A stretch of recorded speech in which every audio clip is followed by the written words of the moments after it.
नमस्कार शेतकरी बांधवांनो, एमटे ऑल टीव्ही या यूट्यूब चॅनलवरती तुमचं पुन्हा एकदा स्वागत आहे। एक अतिशय आनंदाची बातमी आहे, कारण आज मध्यरात्रीपासून थेट शेतकऱ्यांच्या खात्यावरती पीक विमा जमा। पहा संपूर्ण बातमी। बघा शेतकरी बांधवांनो, आपण नेहमी आनंदाच्या आणि शेतकऱ्या हिताच्याच गोष्टी आपण या ठिकाणी व्हिडिओच्या माध्यमातून दाखवत असतो, आणि अशातच एक आता आनंदाची बातमी आलेली आहे।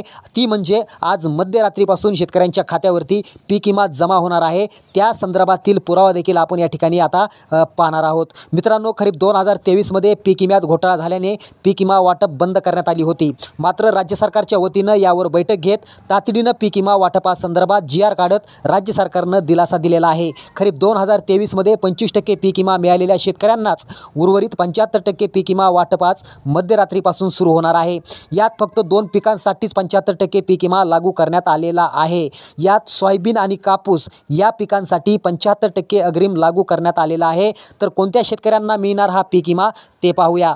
बघा शेतकरी बांधवांनो, अनेक शेतकरी बांधवांना याआधी 25% जर पीक विमा मिळाला नसेल तर तुम्हाला या ठिकाणी 75% पीक विमा मिळणार नाहीये। मात्र तुम्हाला याआधी जर 25% अग्रिम मिळालेला असेल तर तुम्हाला या ठिकाणी 100% 75% पीक विमा मिळणार आहे, आणि तो पीक विमा आज मध्यरात्री तुमच्या खात्यावरती जमा होणार आहे। व्हिडिओ तुम्हाला कसा वाटला खाली कमेंट्स करा।